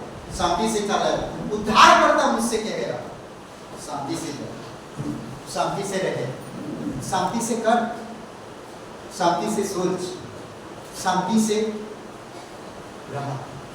अद्भुत है, मेरा उद्धारकर्ता मुझसे कहता है। समझ रहे? उस औरत को देखिए, लोग क्या बातें कर रहे थे, अपने मन में विचार कर रहे थे। काश अगर यीशु सच्चा भविष्यवक्ता होता तो ये औरत कैसा जान जाता। लोग कह रहे, अपने मन में सोच रहे ना, समझ रहे? परंतु वो औरत को परमेश्वर ने बचाया। समझ रहे कैसे बचाया? अद्भुत तरीके से। यहाँ पर एक बात कहता, आशीर्वाद के वे वचन हैं जो क्षमा प्राप्त करने में पड़े हैं। क्षमा प्राप्त कानों में पड़ा ना, उनके कानों में पड़ा क्षमा प्राप्त करने में। और मत करना, पाप को चिढ़ाना है, पाप मत करना। यीशु मसीह कहते दोबारा मत करना। उस औरत को भी कहा, इसको भी दे, तेरे विश्वास ने तुझे बचा लिया, कुशल से जा ना। परमेश्वर की राज्य की उड़ेल देना, कीमती चीज, उसको वैल्यू नहीं समझना, परमेश्वर को वैल्यू देना इंपॉर्टेंट। पाप को चिढ़ाना, एक पापी जिसे उसके क्या बोलते हैं, आशीर्वाद के वचन था इस मसीह के, वे वचन है जो क्षमा प्राप्त करने वाले के कानों में पड़ा, और मत करना, पाप को चीड़ दिलाना है, शैतान को फाड़ना और संसार को बेचना है। एक विश्वासी के अंदर होना चाहिए। पाप को चिढ़ाना है, शैतान को फाड़ना है। शैतान क्या करता? पहला पत्रस 5:8 में भूखे शेर की तरह इस ताक में रहता कि विश्वासी को फाड़ पाए। विश्वासी अब शैतान को फाड़ना है। समझ रहे हैं? मैं कह रहा हूं, सोचिए, इस तरह कहना, पाप को चिढ़ाना है, शैतान को फाड़ना, संसार को बेचना, शरीर को मारना है। समझ रहे हैं? ये हमारे दुश्मन, शरीर, संसार, पाप और शैतान, ये हमारे दुश्मन है। इनको खत्म करना, परंतु मसीह की शांति को हृदय में सर्वोत्तम राज्य करने देना है। यीशु मसीह का जो शांति, ये पापिनी स्त्री यीशु मसीह का शांति को लिया। आप मुझे कोई फिक्र नहीं, आप मुझे कोई डर नहीं, एक साथ फरीसी शास्त्री, तुम जो बोलना बोल लो, तुम जो सोचना सोच लो, मुझे कोई डर नहीं है। प्रभु यीशु मसीह मुझे शांति दिया, बस, और कुछ नहीं चाहिए। शैतान खत्म, शैतान डर गया, शैतान हार गया, शैतान मर गया। अब शरीर भी मेरा कुछ नहीं बिगाड़ सकता, क्योंकि यीशु की शांति को ले चलता है। अद्भुत है। फिर आगे कहता है, हृदय में सर्वोच्च राज्य करने देना है। फिर भी बहुत सी परीक्षाएं तो उठती ही रहेगी। फिर भी बहुत सी परीक्षाएं आते रहेगी, पर उस परीक्षा में शांति, यीशु की शांति। समझ में? आपको कोई पीछे से थपथपा रहा, डरो मत, मेरी शांति तुम्हारे साथ है ना। और एक आखिरी, हम लोग आखिरी एक उदाहरण में देता हूं, फिर बंद करता। न्याय का किताब छठवां अध्याय, गिदोन के बारे में। ये क्या हुआ? अगर छठवां अध्याय पढ़ते न्याय की किताब, तो अद्भुत बात होता है। मुझे बहुत अच्छा लगता है स्टोरी। देखिए, लोग बुरा करते हैं और फंसते हैं। समझ रहे? लोग बुरा करते हैं और फंसते हैं, और जब नहीं निकाल पाते, निकालने के लिए कोशिश करते हैं और निकाल नहीं पाते, तब प्रभु की याद आता है। समझ रहे? तब प्रभु की याद है। बुराई करो, आनंद लो, जब नहीं निकल पाए तब याद आता है, उद्धार करता। देखिए, यहाँ पर मुझे बहुत अच्छा लगता है। 1 से लेकर हम लोग 5 वचन तक, 6 वचन तक पढ़ते हैं। तब इजराइलियों ने यहोवा की दृष्टि में बुरा किया, जिस इजराइल को सीने से लगा के रखता परमेश्वर, जिससे बहुत प्यार करता है। क्या क्या देखिए, वो लोग परमेश्वर की दृष्टि में यहोवा बुरा किया, इसीलिए यहोवा ने उन्हें मिद्यानियों के बस में 7 वर्ष दे दिया। उस पर क्या आप सोचिए, 7 वर्ष जेल के अंदर चले जाए, कैसे लगेगा? यीशु मसीह के नाम से कैसे लगेगा? और आपका 7 वर्ष तक कुछ नहीं हो रहा, आपके जीवन में 7 वर्ष तक कुछ नहीं हो रहा, फिर भी आपको याद नहीं आता मैंने बुरा किया। कई बार होता है, हम परमेश्वर में तो है, पर कई बार हम बुरा करते हैं और हमारे जीवन में कुछ परिवर्तन नहीं होता, कुछ बढ़ोतरी नहीं होता, कुछ ब्लेसिंग नहीं होता, तो हम लोग सोचते नहीं कि मैंने बुरा किया। वो ढीलपन आ जाता हमारे अंदर, सुनते नहीं किसी का, एक ढीलपन आता।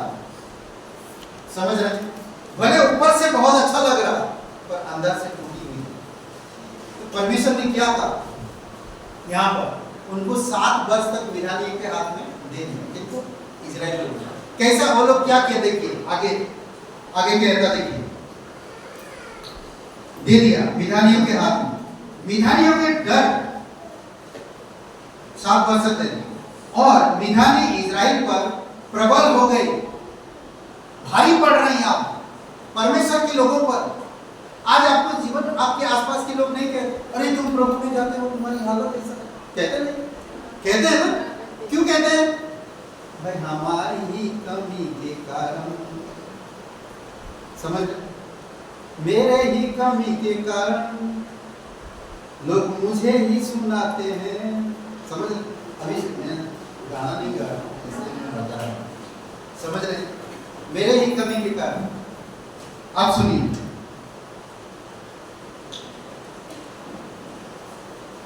प्रबल हो गई, मिधानी के डर के मारे इजरायलियों ने पहाड़ों के गहरे गड्ढों और गुफाओं और किलों को अपने निवास बना लिया। रहने के लिए घर द्वार छोड़ना पड़ा, गहरे गड्ढे गुफा में जाकर रह रहे।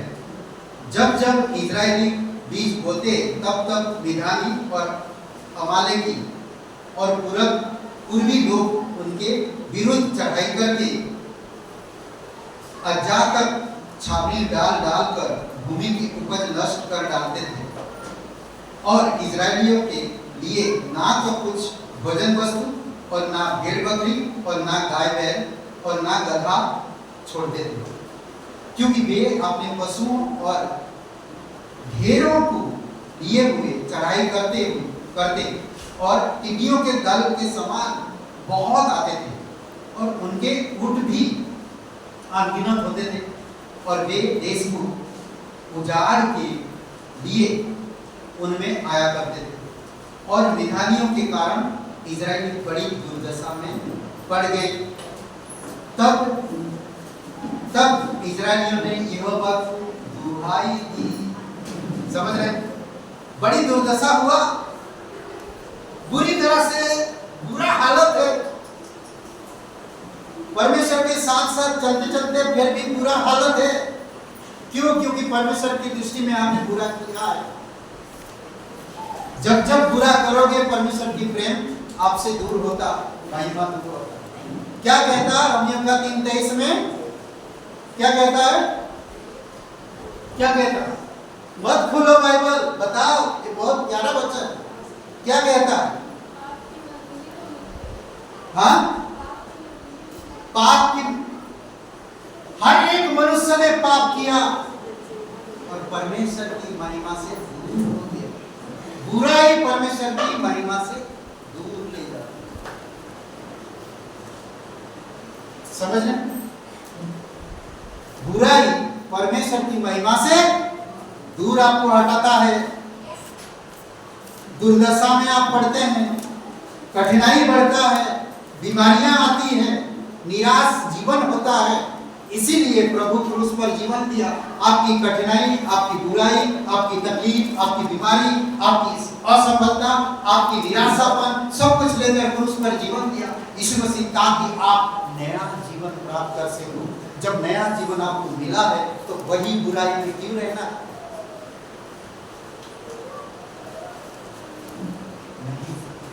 हमें परमेश्वर की अनुग्रह की सेवा करना है।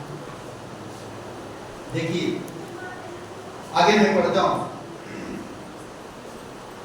आगे पढ़ने की जरूरत नहीं, मैं 50 वचन पढ़ता हूं, सॉरी 14 वचन। 14 में लिखा है, तब यहोवा ने उस पर दृष्टि करके कहा, अपनी शक्ति पर जा और तू इजरायलियों को मिधानियों के हाथ से छुड़ाएगा। क्या मैंने तुझे नहीं भेजा? एक गिदोन के बारे में बात कर रहा हूं। गिदोन को परमेश्वर ने चुना, इजराइल मेरे को बुराई किया है और तू अब जा। आज कई बार बुराई लोग करता है तो आप उसका साथ क्यों देते हो? हमें नहीं देना चाहिए, हमें उसको समझाना चाहिए कि परमेश्वर में ऐसा नहीं होता। अगर तुम इस तरह से करोगे तो मैं तुम्हारा साथ नहीं दे सकता। बोलना चाहिए हमें कभी भी। अगर बुराई का आप सपोर्ट करोगे, आज कहता नहीं कानून, आप भी साथ थे। पतरस, यीशु मसीह जब पकड़ा गया, पतरस ने नहीं कहा तुम भी तो उनके साथ थे। नहीं, मैं नहीं था। देखा कैसे झूठ आया फटाक करके? पतरस था, यीशु के साथ 3 साल तक था, फिर भी मना किया। आप और मैं भी वही हालत है। जब मुसीबत सब फैल जाता है, अरे मैं तो कुछ नहीं जानता हूँ उसके बारे में, लो पतली गली से निकल रहा, साथ दिया पूरा 3 साल तक और कहता अभी मैं नहीं जानता। कभी कभी जब बुराई पकड़े जाते हैं तो हम उस बुराई से हटना चाहते हैं, तब देर हो जाता है, समझ, तब देर हो जाता है। इजराइल लोगों ने पाप किया, बुराई किया, परमेश्वर के विरुद्ध आप दुर्दशा में है, तो परमेश्वर ने एक बंदे को चुनता है और उसे कहता है कि जा तू अपनी शक्ति से जा, मैं तेरा यहोवा, मैं इजराइल से प्यार करता हूँ, वो मेरी दृष्टि में बुरा किया पर मैं भी मैं उनसे प्यार करता, मैं उन्हें क्षमा करना चाहता, तुम जाकर उनको छुड़ा। गिदोन के पास आता और गिदोन इसमें कहता कि अपनी इसी शक्ति पर जा। तब यहोवा ने उस पर दृष्टि करके कहा अपनी इसी शक्ति पर जा और तू इस्राएलियों को मिधानियों के हाथ से छुड़ाएगा। क्या मैं तुझे नहीं भेजा? आज परमेश्वर हर किसी को भेजता है और कोई भेजता नहीं। कलीसिया परमेश्वर का, कलीसिया में प्राचीन लोग पास्टर लीडर्स, उनका हम अधीन होते, उनकी हम बात सुनते, उनसे हम सीखते हैं। जब मैं योग्य बनता हूँ, वो लोग सर पे हाथ रख के प्रार्थना करते हैं और कहते हैं कि तुम इस जगह पर सेवा करो। परमेश्वर आपको अगुवाई किया उस जगह के लिए, तो आप उस जगह पे जाते हैं और प्रचार करते हैं। वहाँ पर आप कलीसिया स्टैब्लिश करते हो, स्थापित करते हैं, एक संस्था खड़ा करते हो वहाँ पर अद्भुत तरीके से। पास्टर का जब बल्टीमोर में कलीसिया गए, अपनी घर अपनी माँ बाप की बातें नहीं सुनी पर चले गए बल्टीमोर कलीसिया, वहाँ पर सीख कर आए। उनको एक सिर्फ किसी ने बताया और वहाँ पर वो गए और वहाँ पर सीख कर आए, तो यहाँ पर मुंबई में स्टैब्लिश किए, प्रचार किए, ओपन ब्रिज किए, स्टेशन स्टेशन जाकर प्रचार करते थे। क्या बोझ था उनके अंदर? आत्मा को जितना खुशखबरी सुना, बस सिंपल।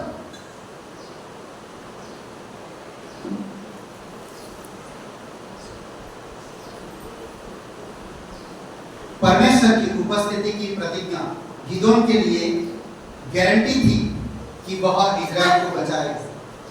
समझ रहे? गारंटी था। आप सभी लोगों को मोदी जी का गारंटी मालूम है ना? पता है कि नहीं? हर एक बड़े बड़े पास्टर मोदी की गारंटी 5 साल रेशन मुक्त है।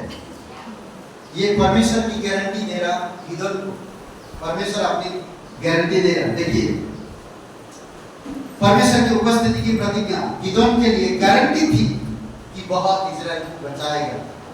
दुश्मन शक्तिशाली और असंख्य था, दुश्मन बहुत थे, शक्तिशाली थे, परंतु परमेश्वर पराक्रम का महान पुरुष अपने सेवक के साथ था, इसीलिए उसकी विजय निश्चित थी और जीता। आप लोग गिदोन के बारे में कहानी सुनिए, बढ़िया कहानी।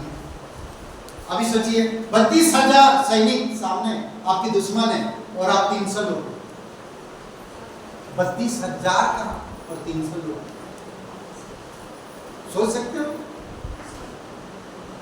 पर जीता कौन? 300 लोग। समझ रहे? इसीलिए जरूरी है कि हमें समझना।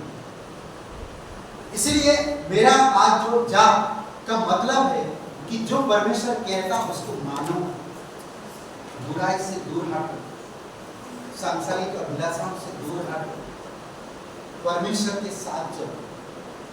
परमेश्वर के तक जाओ तो जाओ, बुलावा आएगा, मौका आएगा, मिलेगा, पढ़ो उस चीज को विश्वास योग्यता से, खुशी के साथ, आनंद के साथ।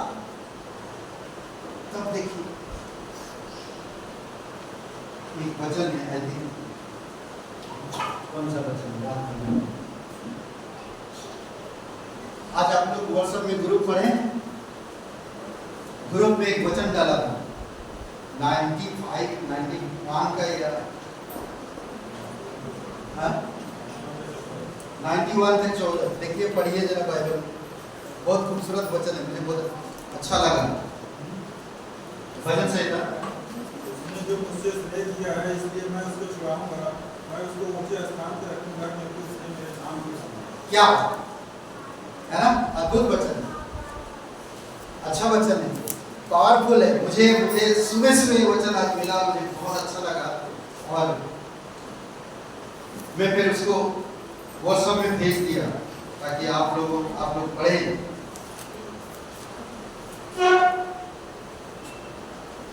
तो आप लोग पढ़े हैं 14 वचन, उसने जो मुझसे स्नेह किया इसीलिए मैं उसको छुड़ाऊंगा, मैं उसको ऊंचे स्थान पर रखूंगा क्योंकि उसने मेरे नाम को जान लिया। उसके नाम को जान लो, वो आपको छुड़ाए, वो आपको ऊंचे पर रखे। मुझे और किसी की शाबाशी नहीं चाहिए, वो ऊंचे पर जा। जब नहीं कोई सुन रहा, द्वार बंद करो, एजिकल की तरह प्रे करो, निवेदन करो, प्रार्थना करो, विनती करो ना। जाओ, सांपों को उठा लो। सांप जैसे लोग हैं संसार में, आप उनको उठा लो, समझ रहे? जहर जैसा लोग हैं आज संसार में, आप उनको पी लो, मतलब खा लो। नहीं पीना नहीं। आप जब बताओगे तो जहर भी आपको काम नहीं आएगा, काम नहीं करेगा, क्योंकि आप परमेश्वर के नाम को जान लिया और परमेश्वर आपके साथ रहेगा हमेशा। आमीन। आइए प्रार्थना करें। पिता परमेश्वर प्रभु यीशु से धन्यवाद और एक शुभ अवसर आप हमें दिए, तेरे नाम को ऊंचा करते प्रभु यीशु। सब करती थी मानने वाला, अंधों को आंखें देने वाला, लंगड़ों को चलाने वाला, गूंगों को बोलने के लिए बल देने वाला, बहरों को सुनने के लिए शक्ति देने वाला परमेश्वर आपकी महिमा कर। मुर्दों को जिलाने वाला, बीमारियों को चंगाई देने वाला, भटके हुओं को सही रास्ता दिखाने वाला परमेश्वर, हम आभारी दिल से आपकी महिमा करें। जीवित और पराक्रमी परमेश्वर, सारा आदर सारा महिमा मुझे दे। यहाँ पर कोई भाई बहन है, आप पहले कभी विश्वास नहीं किए हैं कि प्रभु यीशु मसीह उद्धार करता है, वो हमारे लिए क्रूस पर जीवन दिया, कब्र में गिरा और तीसरे दिन जी उठा। अगर आप विश्वास करना चाहते हैं, क्योंकि हर एक मनुष्य पापी है, पाप की सजा मौत है, मौत हमें परमेश्वर से दूर ले जाता है। इसीलिए आज जो कोई भी इंसान अपनी धर्म कर्म से नहीं स्वर्ग जा सकता, परमेश्वर जब तक हमारे ऊपर कृपा दृष्टि ना करे। सबकी आंखें बंद है, सबकी सर झुकी हुई है। अगर आप ये प्रार्थना करना चाहते हैं, उद्धार पाना चाहते हैं, मेरे साथ प्रार्थना कर सकते हैं। सच्चे दिल से, सच्चे मन से, सबकी आंखें बंद है, सबकी सर झुकी हुई है। प्रार्थना करना चाहते हैं, मेरे साथ प्रार्थना कर सकते हैं। कहिए, हे यीशु, मैं जानता हूँ मैं एक पापी इंसान हूँ, मैं खुद को नहीं बचा सकता। मैं धन्यवाद देता, तू मेरे पापों के लिए क्रूस पर बलिदान हुआ, कब्र में गया और तीसरे दिन मरे में से जी उठा। हे यीशु, मुझे माफ कर दीजिए, मेरे हृदय में ना, मुझे नया जीवन दीजिए। तन मन से तेरे बलिदान पर, तेरे गाड़े जाने पर, तेरे जी उठने पर मैं विश्वास करता हूँ। तू पवित्र परमेश्वर एक लौता बेटा यीशु नासरी मेरा मुक्तिदाता, मेरा उद्धार करता, यीशु के नाम से, आमीन। आइए हम लोग खड़े होते हैं गीत गाते।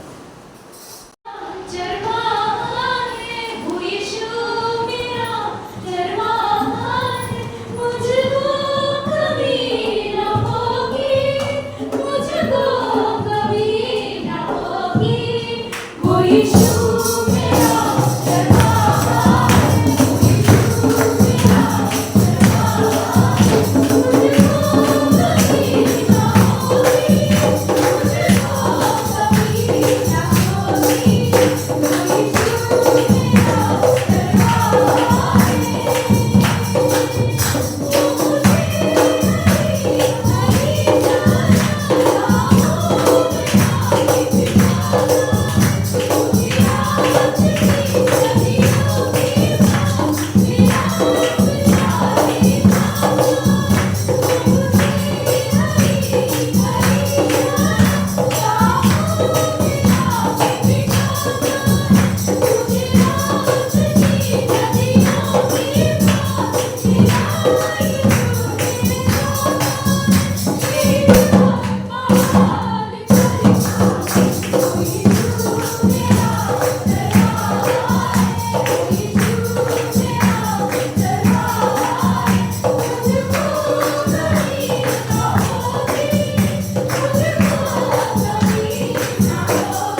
आइए प्रार्थना करते हैं। पिता परमेश्वर प्रभु यीशु मसीह धन्यवाद, आपकी स्तुति महिमा करते हैं। सारा आदर सारा महिमा आपको दे देते हैं।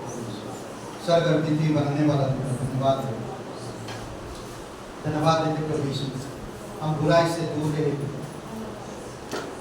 जब जब हम बुराई से दूर रहेंगे तब हमें ब्लेसिंग होगा, तब हम बढ़ पाएंगे। हमेशा तेरा वचन कहता है संसार से, अभिलाषाओं से, बुराइयों से, अंधकार से, शरीर की अभिलाषाओं से, संसार की, शैतान की चालाकी से दूर रहो, अपने आप को अलग करो। प्रभु यीशु आप सभी लोगों को बुद्धि समझ के साथ अगुवाई करो, अंधकार से अलग करें अपने आप को।